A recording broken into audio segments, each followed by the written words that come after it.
Assalamu alaikum. Today's topic is pulmonary hypertension.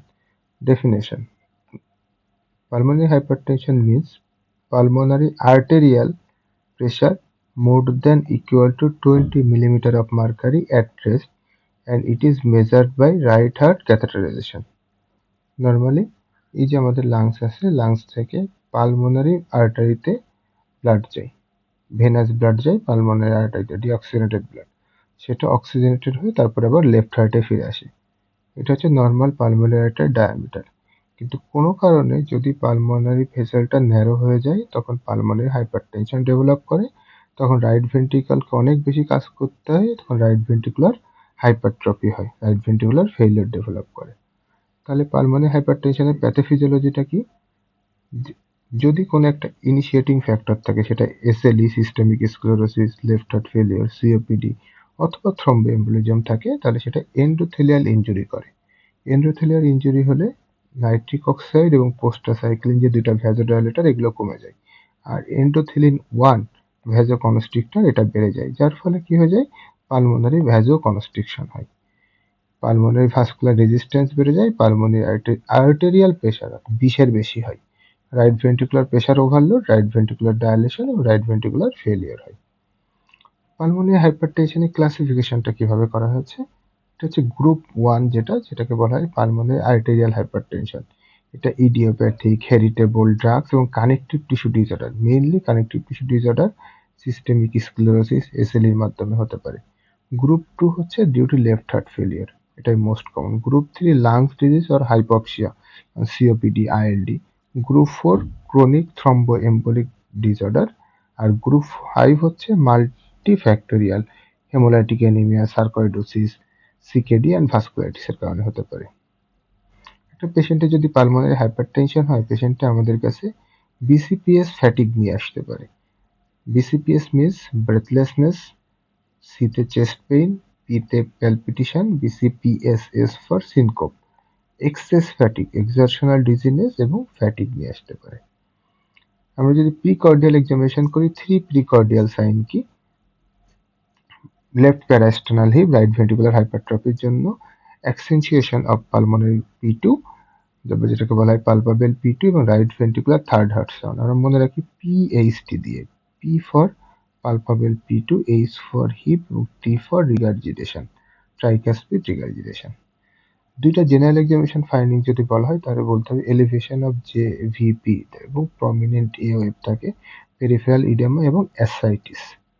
পেশেন্টকে advice দিতে হবে দুইটা কন্ডিশনে যাওয়া যাবে না, দ্যাট ইজ প্রেগনেন্সি এবং এক্সেসিভ এক্সারসাইজ, এবং তিনটা ড্রাগ তিনি খেতে পারবেন না, নাইট্রেট, বেটা ব্লকার এবং সাইক্লিজেন, এনবিসি, নাইট্রেট, বেটা ব্লকার এবং সাইক্লিজেন। ইনভেস্টিগেশনগুলো মূলত আমরা এভাবে ভাগ করেছি: কার্ডিয়াক এবং নন কার্ডিয়াক। ইসিজি করলে রাইট ভেন্ট্রিকুলার স্ট্রেইন পাওয়া যাবে। ইসিজি, আমরা একটা ইসিজির ছবি দেখি, ইসিজিতে যে প্রথম পাচ্ছি আমরা right Axis deviation, lead A1 এবং লিড 2 যদি দেখি রাইট অ্যাক্সিস ডেভিয়েশন আছে।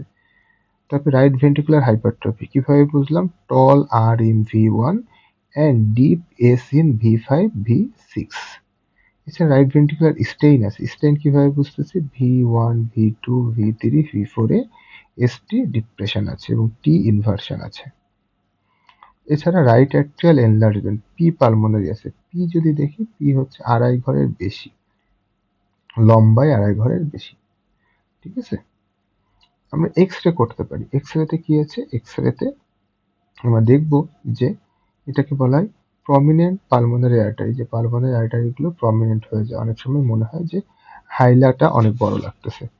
পেরিফেরাল পুনিং, পেরিফেরাল পুনিং মানে হচ্ছে reduce vascular markings in periphery, ভেসেলগুলো এখানে যে থেমে গেছে, পেরিফেরি পর্যন্ত, শেষ পর্যন্ত যায় নাই। রাইট ভেন্ট্রিকুলার এনলার্জমেন্ট, আরভি টাইপসের অ্যাপেক্স হবে এবং সেন্ট্রাল। তাহলে একটা কথা দিয়ে মনে রাখতে পারি, এখানে কি হয়? সেন্ট্রাল ফুলনেস, মাঝখানটা অনেক বেশি কিছু থাকে, আর পেরিফেরাল প্রুনিং বা পেরিফেরাল রিডাকশন অফ ভেসেল। আমরা ইকো করতে পারি। ইকোতে আমরা হচ্ছে পালমোনারি আর্টারির প্রেশার দেখতে পারি কিভাবে? 4 into tricuspid velocity square, tricuspid ভেলোসিটির স্কোয়ারকে 4 দিয়ে গুণ করলে আমরা হচ্ছে পালমোনারি আর্টারিয়াল প্রেশার অ্যাজাম্পশন করতে পারি, বাট অ্যাপ্রক্সিমেট হচ্ছে রাইট হার্ট ক্যাথেটারাইজেশন। অ্যাডিশনাল আমরা কি করতে পারি? Pulmonary function test, VQ scan, CT thorax, CTPA, MRI, overnight oximetry and exercise testing. Treatment হচ্ছে জেনারেল ট্রিটমেন্ট হার্ট ফেলিওরের জন্য যেগুলো করা হয় সেগুলো দিতে হবে। Diuretic therapy, oxygen therapy, anticoagulation, digoxin, vaccination. Specific therapy বা যেটাকে বলা হয় disease targeted strategy. Disease targeted স্ট্র্যাটেজির মধ্যে কি আছে? আমরা দেখলাম প্রোস্টাসাইক্লিন কমে যাচ্ছে, তাহলে প্রোস্টাসাইক্লিন বাড়াইতে হবে। এটা একটা ভ্যাসোডাইলেটর। প্রোস্টাসাইক্লিন অ্যানালগ হিসেবে আমাদের কাছে আছে ইপোপ্রোস্টেনল। এন্ডোথেলিন একটা ভ্যাসোকনস্ট্রিক্টর, তাহলে এন্ডোথেলিনকে আপনার অ্যান্টাগনিস্ট দিতে হবে। এন্ডোথেলিন রিসেপ্টর অ্যান্টাগনিস্ট আছে অ্যাম্পিসার্টান এবং ব্রোসেন্টান। ফসফোডাইএস্টারেজ ইনহিবিটর, এর মধ্যে আছে সিলডেনাফিল, টেরানোফিল, এরা ভ্যাসোডাইলেশন হিসেবে কাজ করবে। এছাড়া রসিকুয়াট এবং high dose calcium channel blocker. Surgical management হচ্ছে double lung transplantation, pulmonary thromboembolectomy এবং আর্টেরিয়াল সেপ্টোটমি।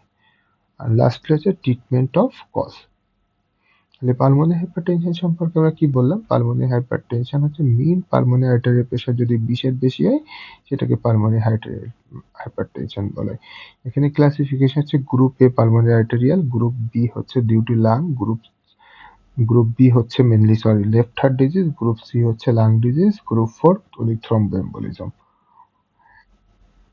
এক্ষেত্রে সিমটমস আছে বিসিপিএস, ফ্যাটিক, পিরিকার্ডিয়াল সাইন হচ্ছে পিএইচডি দিয়ে মনে রাখলাম আমরা। Investigation cardiac, RV, right ventricular hypertrophy with RV strength পেতে পারি। আর এক্সরেতে peripheral pruning and central pulmonary arteries পেতে পারি। ট্রিটমেন্টের ক্ষেত্রে আমরা স্পেসিফিক টার্গেট ট্রিটমেন্ট দিতে পারি, জেনারেল ট্রিটমেন্ট দিতে পারি, সার্জিক্যাল এবং mainly treatment of cause. This is all for today. Thank you.